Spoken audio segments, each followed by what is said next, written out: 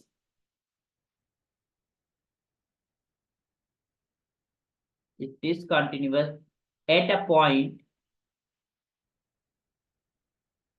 x is equals to a if there exists, for all किसमें बदल गया, there exists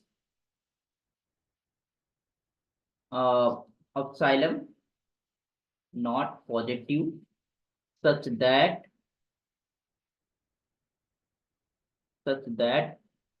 for all delta positive, we have mod of x minus a is less than delta, but this is mod of fx minus the fa is greater or equal to epsilon, है ना। तो this is the, कि हमको एक ऐसा कोई भी एक एप्सिलॉन मिल जाए जिसके लिए कोई हमको डेल्टा मिल ही ना पाए, जो हमारी कंटिन्यूटी की कंडीशन को फुलफिल कर रहा हो, है ना। तो in that case the function will B discontinuous at that point. Clear. तो आई होप एक एक हम लिख दे रहे हैं आप लोगों को रिजल्ट, इसको आप लोग निगेट करके देखिएगा। पहले आप क्वांटिफायर लिखिएगा, उसके बाद आप उनके हाइपोथेसिस और कंक्लूजन को लिखिएगा and then you negate it. तो हम लिख दे रहे हैं a sequence an is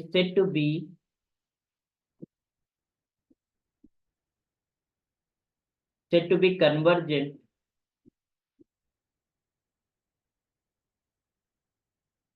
to L, है ना। L is a limit, उस पे कन्वर्जेंट करेगी if for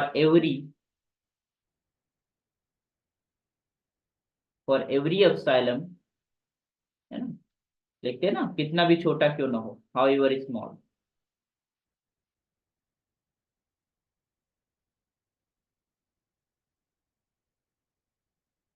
there exists a natural number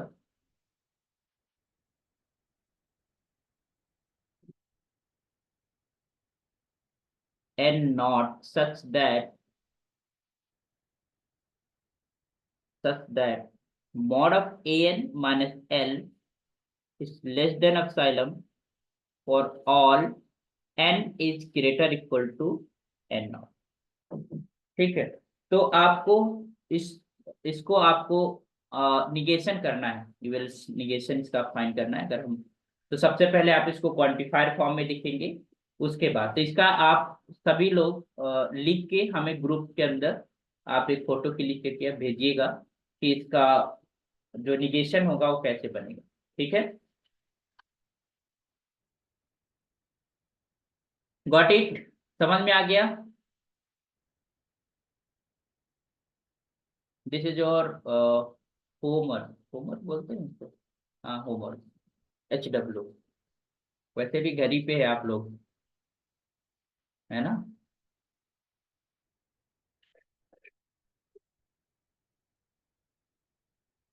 चलिए let's talk about the next.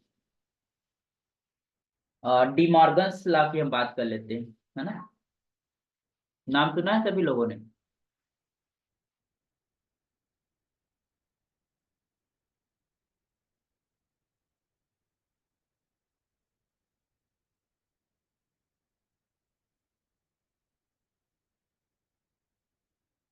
पहला होता है कि अगर हम एंड स्टेटमेंट का निगेशन लेते हैं, निगेट तो वो क्या होता है, negation of the and statement P and Q,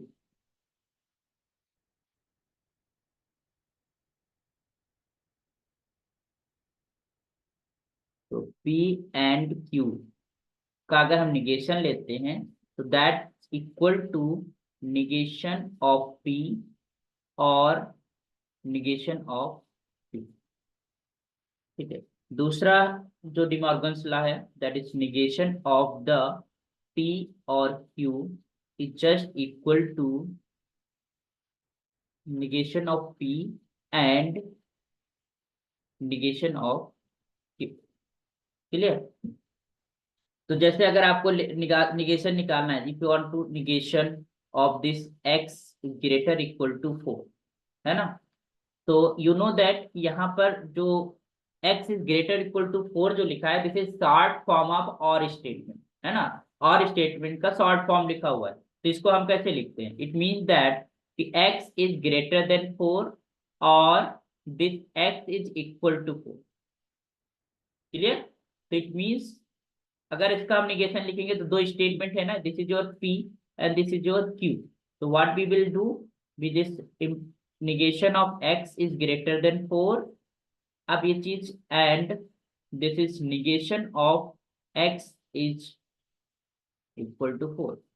अब इसका निगेशन जब हम लिखेंगे तो क्या लिखेंगे, x is does not greater than 4, 4 से बड़ा नहीं है, ठीक है, and this x not equal to 4।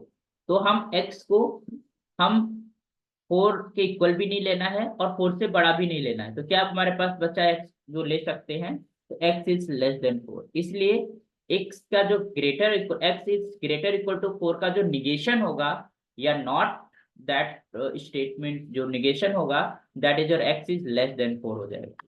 Okay, तो ये हमारे पास निगेशन की बात हुई, है ना, कंडीशनल स्टेटमेंट्स की हमारे पास हमने बात कर ली। हम बात करेंगे बाई कंडीशनल स्टेटमेंट जो दोनों तरफ से होता है, P implies Q and Q implies P, both the statements implies to each other। Okay, तो इस तरीके का जो हमारे पास स्टेटमेंट होता है उसको बाई कंडीशनल स्टेटमेंट कहते हैं। तो let us right if and only if का रिजल्ट, है ना, बहुत काम का होता है जो इफ एंड ओनली इफ का रिजल्ट होता है। तो let us right here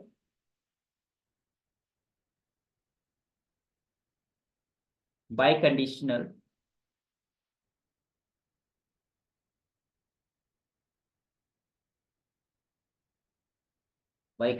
statement। Okay,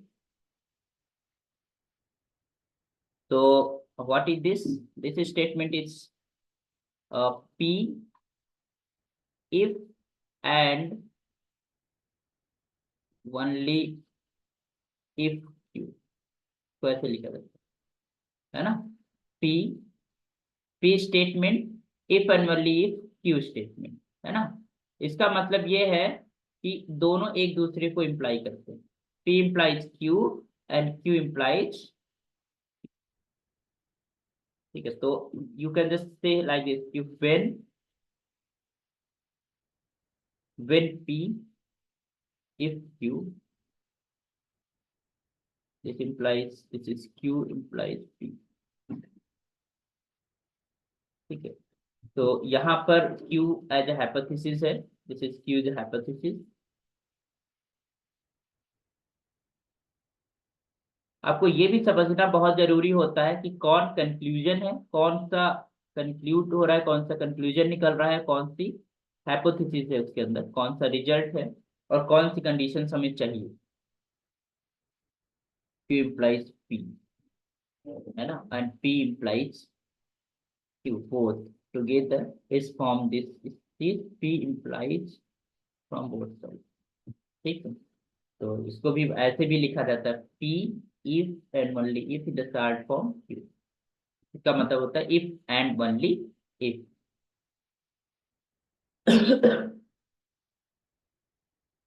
if we are writing in another form, if P,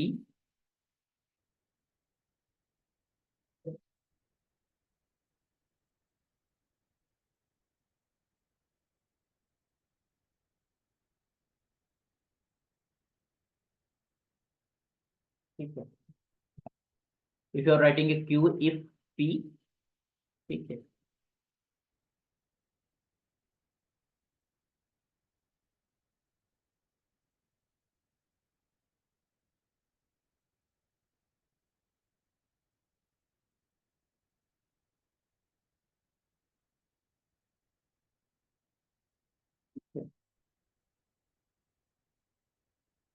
तो यहाँ पर जो है, ठीक है, तो ये समझ गया ना कि इफ एंड ओनली इफ एक दूसरे को इम्प्लाई करते हैं, तो दिस इज योर,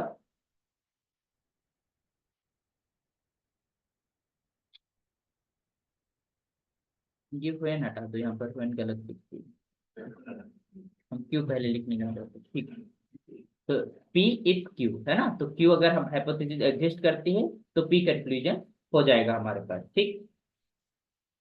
तो let us right the remark and negation of the this by conditional statement, क्या होगा,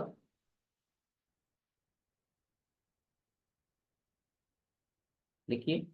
तो कंट्रोपॉजिटिव अगर लिखना होता है तो वो हमारे पास निगेशन, मतलब ये जो बाई कंडीशनल स्टेटमेंट होता है या फिर हमारे पास कंडीशनल स्टेटमेंट होता है, तो उसका जो निगेशन या कंट्रा पॉजिटिव फॉर्म हम लोग लिखते हैं, है ना, निगेशन फॉर्म, तो उसे हम कंट्रा पॉजिटिव फॉर्म बोलते हैं। तो लेट कंट्रा पॉजिटिव हमने लिखाया था कल की क्लास में।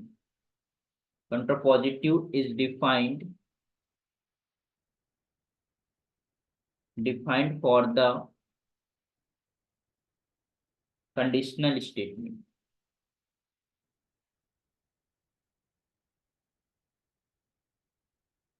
है ना। कंडीशनल स्टेटमेंट के लिए हम कंट्रा पॉजिटिव डिफाइन करते हैं। तो in a by conditional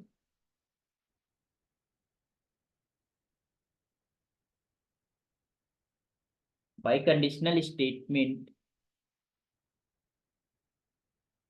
we define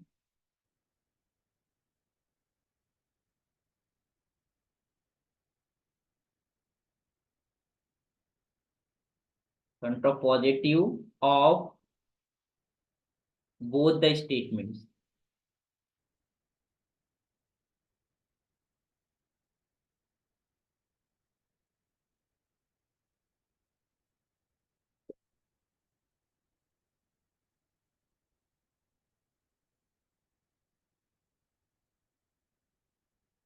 and then we mix them to obtain। ठीक है, तो अगर हम बात करें कि negation of P if and only if, negation of P, तो दोनों चीजें यहाँ पर है ना, कि जैसे हमने कहा कि P implies Q, P implies Q, जैसे हमने ये लिखा कि पी इंप्लाइज क्यू, तो इट मीन्स अगर हम इसका निगेशन लिखने करेंगे तो हम कैसे लिखते हैं, यू नो दैट कि कंट्रा पॉजिटिव जब लिखते हैं तो negation of P not Q implies not, है ना। यहां से जब लिखेंगे क्यू इम्प्लाइज पी, तो हम यहाँ लिखेंगे not P implies not Q, ये तो कंट्रा पॉजिटिव था हम लोगों का, है ना। अब इन दोनों को जब कंबाइन करेंगे तो क्या मिल जाएगा, not P if and only if, या by imply, imply and implies by, this imply and implies by not, ठीक। तो ये बाई कंडीशनल है, एक अगर स्टेटमेंट हैपन होगा तो दूसरा होगा, दूसरा अगर पहला नहीं है तो दूसरा भी नहीं है, दूसरा नहीं है तो पहला भी नहीं है, ठीक है। तो this is the negation of the by conditional statement, जैसे कि आप देख सकते हैं writing here,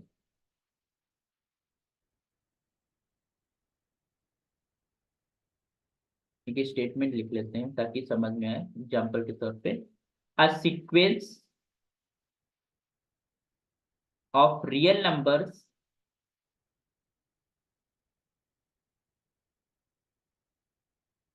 is Cauchy if and only if it is convergent, है ना। तो इफ और ओनली इफ का रिजल्ट है, अगर इसी स्टेटमेंट का आप कंट्रा पॉजिटिव लिखना चाहते हैं तो क्या लिखेंगे,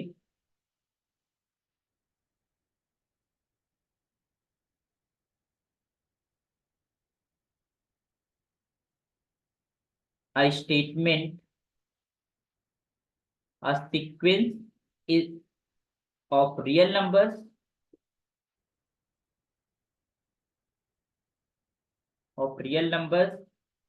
is not Cauchy if and only if it is not convergent, अगर वो कन्वर्जेंट नहीं है तो Cauchy भी नहीं होगी, Cauchy नहीं है तो कन्वर्जेंट नहीं होगी, ठीक।